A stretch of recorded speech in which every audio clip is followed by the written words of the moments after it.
A sucção é uma função reflexa e vital a partir do quinto mês de vida intrauterina, até o quarto mês após o nascimento, quando já inicia o controle voluntário.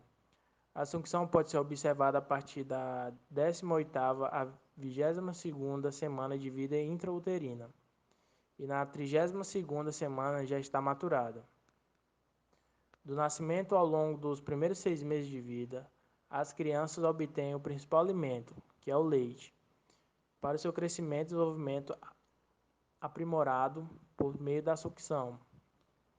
A sucção é uma resposta reflexa e complexa com eventos sensoriais e motores que estão sob o controle involuntário e voluntário. Os movimentos posteriores anteriores da língua e da mandíbula são executados pela atividade alternativa dos músculos elevadores e depressores da mandíbula.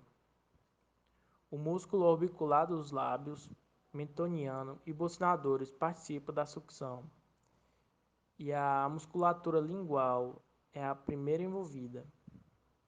O músculo orbicular dos lábios ajuda a manter o selamento labial na mama.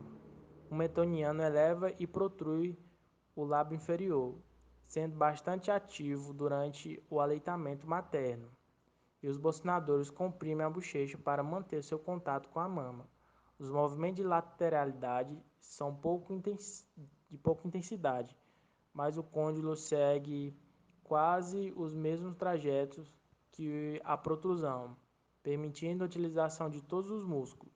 A sucção é dividida em dois tópicos: sucção nutritiva e sucção não nutritiva. Sucção nutritiva. A sucção nutritiva ela tem como principal objetivo a obtenção de nutrientes a partir do leite para o crescimento e desenvolvimento apropriado. Ela pode ocorrer por meio do aleitamento natural, que é a amamentação, ou então também por meio artificial, que é a utilização de mamadeira.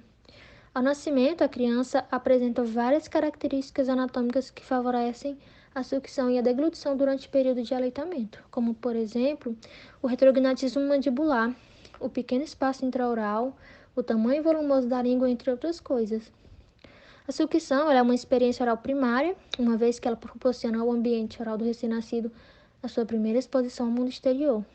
A boca do recém-nascido ela é caracterizada por uma alta sensibilidade gustativa e tátil, em razão da sua grande quantidade de receptores sensoriais localizados nessa região. A amamentação natural ela também proporciona benefícios nutricionais, imunológicos e psicológicos, além de promover o desenvolvimento morfológico e funcional adequado das estruturas orais. Sucção não nutritiva. A sucção não nutritiva tem como principal objetivo o prazer e não envolve a captação de líquidos. É considerada normal nos estágios iniciais de desenvolvimento até aproximadamente 2 anos de idade, persistindo como hábito indesejável em cerca de 30% das crianças em etapas posteriores. A sucção realizada sem fins nutritivos e de forma repetitiva pode condicionar a instalação de hábitos deletérios, como o de chupar o bico de uma mamadeira vazia, chupar a chupeta ou chupar o dedo, possibilitando o surgimento de alterações morfológicas, funcionais e até mesmo de problemas psicológicos. A duração, a frequência e a intensidade desses hábitos influenciam o desenvolvimento de maloclusões, embora a predisposição genética a essas alterações deva ser considerada. De modo geral, há alteração vertical no segmento anterior dos arcos dentários, como a mordida aberta e o aumento do trespasse horizontal, com protusão dos superiores e inclinação paralingual dos inferiores. Pode ocorrer também alteração transversal, como a mordida cruzada posterior. Deglutição na infância. A deglutição inicia-se no útero, aproximadamente na 12ª à 13ª semana gestacional. Ao nascimento, evidencia-se a necessidade de coordenar as funções de sucção, deglutição e respiração. Assim, a deglutição na infância depende de uma rede complexa de atividades motoras e sensoriais que estão intrinsecamente relacionadas à maturação neurológica. A deglutição na infância requer a coordenação adequada entre os movimentos das estruturas da orofaringe, incluindo a língua, o palato mole, a faringe, a laringe e o esôfago. Os músculos envolvidos na sucção e na deglutição são inervados por ramos do 5, 7, 9, 10 e 12 nervos cranianos. O estímulo sensorial aferente para se iniciar a deglutição é o leite. Na fase faríngea, a coordenação entre sucção, deglutição e respiração reflete o papel do controle pulbar na deglutição, com interconexões entre o centro da deglutição e o centro respiratório. A fase de transição dos alimentos refere-se ao processo de deglutição da consciência líquida até atingir a mastigação e a deglutição de alimentos sólidos.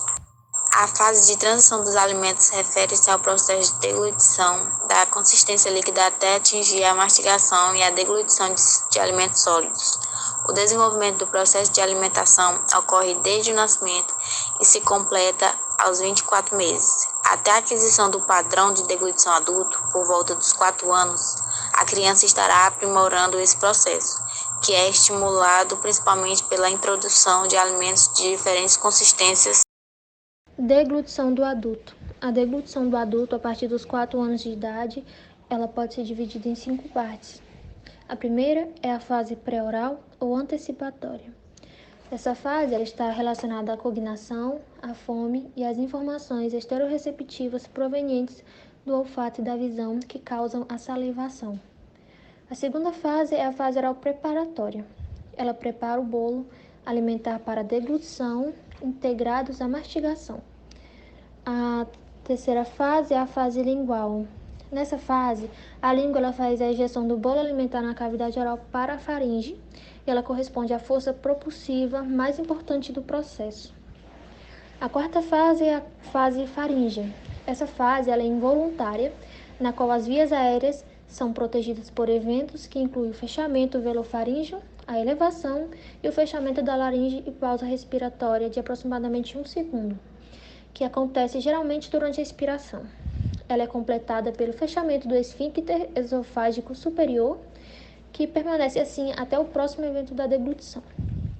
A quinta e última fase é a fase esofágica. Essa fase ela é também involuntária, se inicia com o relaxamento e abertura do esfíncter esofágico inferior, permitindo a entrada do alimento no esôfago e seu transporte até o estômago. Deglutição do idoso. As mudanças fisiológicas na deglutição resultantes do processo de envelhecimento ocasionam alto risco para a disfagia orofaríngea. No entanto, idosos saudáveis mantêm a sua funcionalidade, compensando as perdas causadas pelo envelhecimento natural do mecanismo de deglutição e ajustando-se gradativamente a tais modificações, permitindo uma alimentação segura. Tais modificações envolvem lentidão do trânsito orofaríngeo do bolo alimentar, atraso no início da fase faríngea da deglutição, diminuição da sensibilidade faríngea e supraglótica, bem como a redução da abertura do esfíncter esofágico superior durante a deglutição. Com o envelhecimento, também há diminuição da produção salivar e modificação da sua qualidade, o que gera prejuízos na preparação e coesão do bolo alimentar e no processo digestório, além de estar correlacionado aos problemas de saúde oral. Com a perda dos dentes, ocorre a diminuição da força de mordida e da eficiência mastigatória, prejudicando a fase oral preparatória da deglutição. No caso de usuários de próteses totais removíveis, além da falta dos receptores periodontais que contribuem para o controle da motricidade orofacial, há a redução da informação aferente sensitiva para o controle da função.